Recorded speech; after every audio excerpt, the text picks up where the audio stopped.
$50 for 1 cup of coffee. That was real on Bitcoin's base layer in December 2017. Last episode, we said block subsidies eventually go to zero, so security must be funded by fees. But if fees get this expensive, normal people get priced out. Does Bitcoin become a network only for the rich? Today, we test a possible answer: the Lightning Network. Can it really work? First, quick recap: the settlement layer. Think about the banking system. You swipe cards for coffee and food all day, but those payments are not all settled instantly between banks. Banks net balances internally, then clear the final difference in batch. Bitcoin's base layer can play the same role. It doesn't need to record every coffee purchase. It focuses on high value, final settlement. If you move $10 million across borders, paying $50 in fees is a bargain. So where do daily micropayments go? The answer is Lightning. Lightning is a Layer 2 protocol on top of Bitcoin. Core idea: two parties lock funds on-chain to open a payment channel. Then they transact inside that channel at near instant speed with almost zero fee. Only when they close the channel does the final balance settle back on-chain. Think of your neighborhood coffee shop. You open one channel, buy coffee daily, and each purchase updates the channel state. At month end, one net settlement hits the chain. The chain sees one transaction, while 30 real payments happened off-chain. And it gets better. You don't need a direct channel with everyone.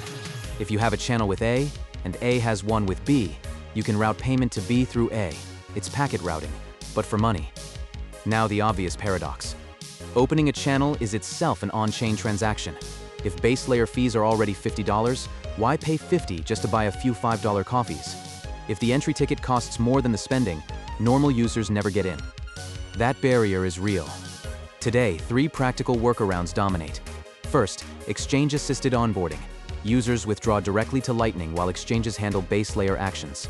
Second, LSPs, liquidity service providers, open channels in bulk and amortize cost across many users.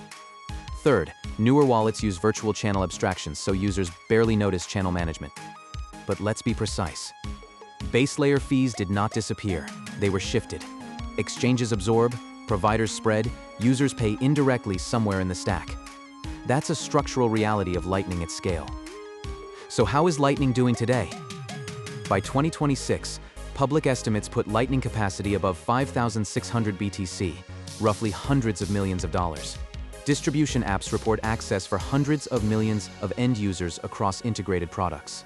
Quarterly payment counts crossed the 100 million mark, with success rates above 99%. El Salvador used Lightning heavily for remittance rails. Major merchants and payment apps in multiple markets now accept Lightning flows. Stablecoin integrations have also started to appear in Lightning ecosystems. The numbers look promising, but limitations are real. First, liquidity constraints. A channel can only forward what is currently funded. If you need to send $1,000 but effective capacity is 500, the route fails. Second, channel fraud risk. Lightning assumes timely state updates. If one side is offline for too long, the counterparty can try to publish an outdated state that favors themselves. Example: suppose balance is moved from 50-50 to 30-70. If you disappear, the counterparty may try to broadcast the old 50-50 state and steal the difference. Lightning defends this with penalty rules. If an outdated state is published and you respond in time with proof, the cheater can lose all channel funds. But what if you're offline? That's why watchtowers exist. A watchtower is an always-on monitoring service. Even if your phone is off or you are disconnected, it watches for fraud attempts and broadcasts penalty transactions automatically. Major Lightning wallets already integrate watchtower logic. That improves usability, but it adds dependency on third-party infrastructure, which is still a trust trade-off. Third, centralization pressure. Lightning has many nodes, but liquidity is concentrated in a smaller set of big hubs. If route quality depends on those hubs, failures there can hit network payment reliability hard. Now zoom out. Can Lightning sustain Bitcoin's long-term security? We already covered the miner equation. Miner revenue equals block subsidy plus fees. Subsidies keep halving towards zero. Lightning channel open-close traffic plus institutional settlement demand can contribute fee flow to base layer. But there is an unavoidable stress window. If Bitcoin price crashes and fee revenue cannot cover miner operating cost, many miners can shut down at once and block production slows sharply. Bitcoin's difficulty adjustment eventually adapts, but only after roughly 2 weeks.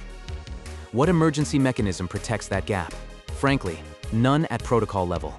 Difficulty adjustment is the built-in self-balancer, and it needs the full retarget cycle. Markets can react dynamically. Slow blocks cause mempool congestion, users bid higher fees, and some miners may come back online. But that's game dynamics, not deterministic security guarantees. In extreme scenarios, that 2-week period can be the most fragile state for Bitcoin. Some propose a radical fix: remove the hard 21 million cap and add permanent tail emission. Give miners a small perpetual block reward. But the overwhelming Bitcoin social consensus rejects this. If 21 million changes, is it still Bitcoin? So the reality is this: Lightning works technically, and adoption is growing. But Bitcoin's long-term security still rests on one core assumption: sustained demand for block space over time. Nobody can guarantee that assumption. And behind this uncertainty, there is an even deeper threat: quantum computing. Bitcoin's signatures rely on ECDSA. Under strong enough quantum capability and Shor-style attacks, exposed public keys become vulnerable. In theory, coins can be stolen. What happens to Bitcoin then? I'm BitDoggy. Next episode, we go down to the cryptography layer: Bitcoin versus quantum computers.